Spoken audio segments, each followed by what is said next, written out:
Кадры, облетевшие весь мир. Ровно 35 лет назад по мосту через Амударью проехала последняя советская колонна военной техники. Руководил выводом командующий 40-й армией генерал-лейтенант Борис Громов. Интернациональный долг в Афганистане с 1979 по 1989 годы выполняли более 600 тысяч советских военнослужащих. 200 тысяч из них награждены орденами и медалями. Этих убеленных сединой мужчин до сих пор называют афганцами. Тогдашние 18-летние юноши, которые видели военные действия только по телевизору и в кино, не сразу смогли осознать, что такое война. Службу в Афганистане я был старшиной роты.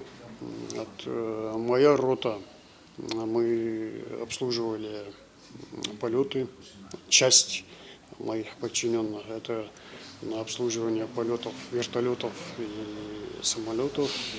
Вторая часть находилась постоянно в командировках по доставке грузов с Термеза, с города Термез. Собираться вместе в этот день для них уже традиция. Яхья Маисович – ветеран боевых действий в Афганистане, председатель инвалидов боевых действий и военной службе в Афганистане. Главная задача комитета – помощь тем, кто пожертвовал здоровьем, выполняя воинский долг. Были разные случаи на войне, как на войне, среди наших земляков-войнахов, подчеркиваю, не было ни перебежчика, ни пленного, ни дезертира. Не было ни единого случая проявления малодушия. 11 человек из нас не вернулось, к сожалению. Они погибли там, в Афганистане. А на сегодня наши ряды насчитывают около 280 человек. Сейчас дело Яхьи Маисовича и его товарищей продолжают сыновья. Они добровольцами отправились в зону специальной военной операции защищать интересы страны. И среди нас есть участники СВО, есть и сыновья наши, некоторые, в том числе и мой сын находится на передовой Запорожской области на сегодняшний день. Рваться на фугасах, ловить пули, ползти до Паншера, гореть под Кандагаром. Когда пролилась первая кровь, появились первые погибшие и раненые. Суровая реальность. Первые бои стали самыми страшными и запоминающимися для них. Наша рота попала в засаду. Нас конкретно накрыло в тот день. 3 человека были убиты среди нас. 10 или 9, не помню, сейчас были ранены. Мы их вытаскивали с этой зеленки. Боевой техники с нами не было, потому что невозможно было заехать туда. Мы были пешком, сами прошли. Но цель мы свою достигли, дошли до точки.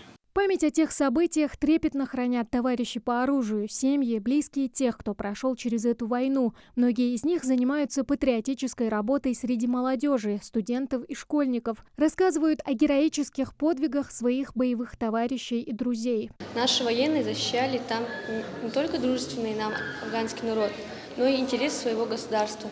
Защищали наши рубежи и территории. Встреча с афганцами для нас всех является очень значимым событием. История подвига народа, военных конфликтов способствует становлению у нас правильного мировоззрения. Формирует у нас чувство любви к родине и гордость за своих соотечественников. На гранитных плитах 386 имен. Столько ингушей принимали участие в боевых действиях в Афганистане. Порядка сотни из них уже нет в живых. Большинство погибло уже в мирное время. Сказались ранения, полученные на войне.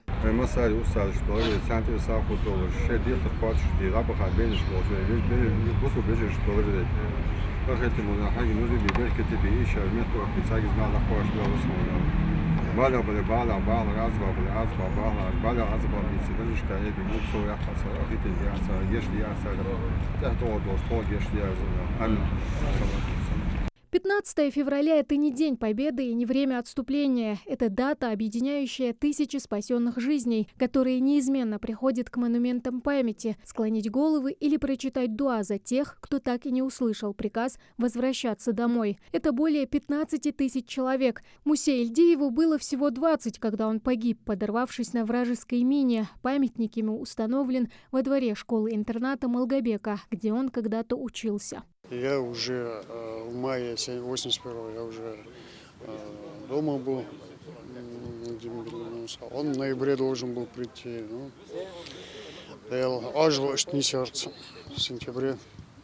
На выполнение боевого задания так вот получилось. Когда нужно, отважный, как и все, мы молодой,